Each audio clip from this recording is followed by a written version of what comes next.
Assalamualaikum warahmatullahi wabarakatuh.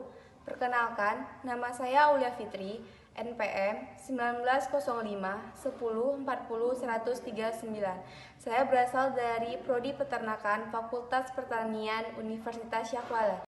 Baiklah, di sini saya akan menjelaskan contoh 5 bahan pakan untuk ternak unggas.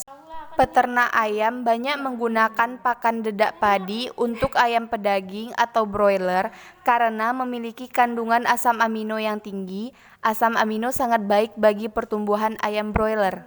Dedak padi atau biasa disebut bekatul juga menghasilkan jumlah kalori yang besar. Namun, kelemahan dari penggunaan pakan jenis dedak padi adalah mudah berbau, tengik, dan juga menggumpal. Dedak padi yang sudah berbau tengik tidak dapat dikonsumsi oleh ayam pedaging atau broiler karena kualitasnya sudah menurun. Untuk itu, Chicken Indonesia menyarankan agar tidak membeli pakan jenis dedak padi dalam skala besar. Penyimpanan yang terlalu lama menjadi faktor penyebab dedak padi bau. Kondisi terbaik dalam penyimpanan dedak padi maksimal adalah 6 minggu untuk mencegah kualitasnya turun. Berdasarkan fakta tersebut, maka lebih baik untuk menghabiskan dedak padi 5 minggu setelah masa pembelian. Yang kedua itu pelet. Banyak peternak menggunakan pelet untuk anak ayam karena pelet merupakan pakan kesukaan ayam. Pakan jenis pelet memiliki nutrisi yang tinggi. Selain itu, keuntungan dari pelet yakni memiliki masa simpan yang panjang dan sangat mudah dalam menyimpannya. Pelet biasanya diberikan kepada ayam yang sudah dewasa. Pelet cenderung lebih ekonomis daripada pakan jenis tepung-tepungan, sehingga cocok bagi peternak yang mencari pakan hemat namun memiliki nilai ekonomis lebih. Yang ketiga, jagung. Jagung yang memiliki kandungan karbohidrat yang tinggi juga baik digunakan sebagai pakan ayam aduan. Jagung sendiri berguna untuk menambah berat badan ayam, meningkatkan kekuatan, mempercepat pengerasan otot, dan masih banyak lagi. Sebelum memberikan jagung secara utuh, peternak biasanya juga akan memberikan beras jagung kepada ayam yang masih kecil. Jagung merupakan bahan pakan yang paling banyak digunakan dalam penyusunan ransum. Hal tersebut disebabkan karena jagung banyak mengandung karbohidrat sebagai sumber energi, banyak mengandung provitamin A, palatable, dan serat kasarnya rendah, sehingga mudah dicerna. Tetapi, bahan ini kandungan mineralnya rendah.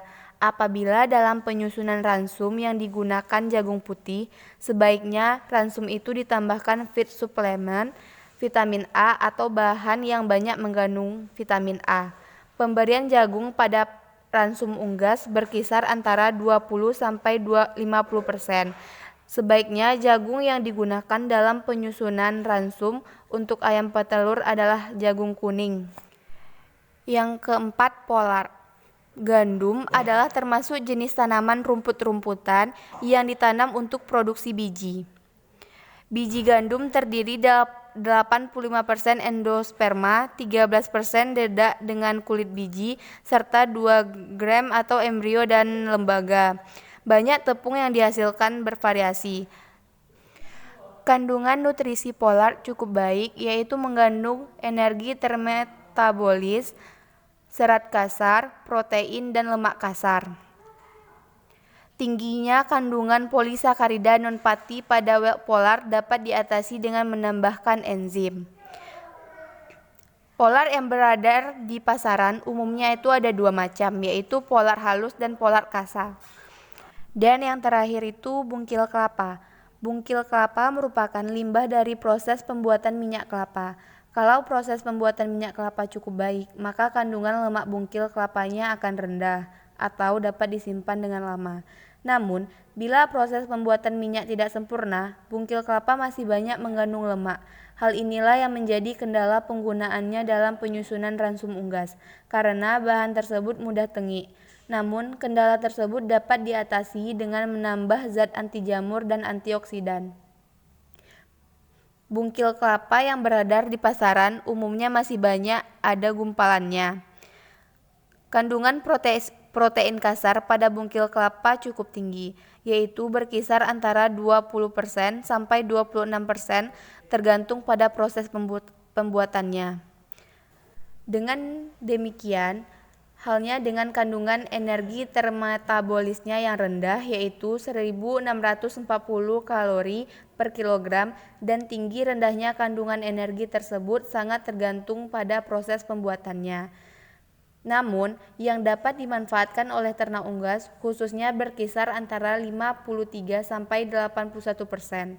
Akan tetapi, karena proses pembuatan bungkil kelapa tersebut melalui proses pemanasan, maka asam amino lisinnya banyak yang rusak, sehingga dapat dikatakan bahwa bungkil kelapa kandungan asam amino lisinnya masih perlu disuplementasi dengan asam amino lisin sintesis di samping metionin.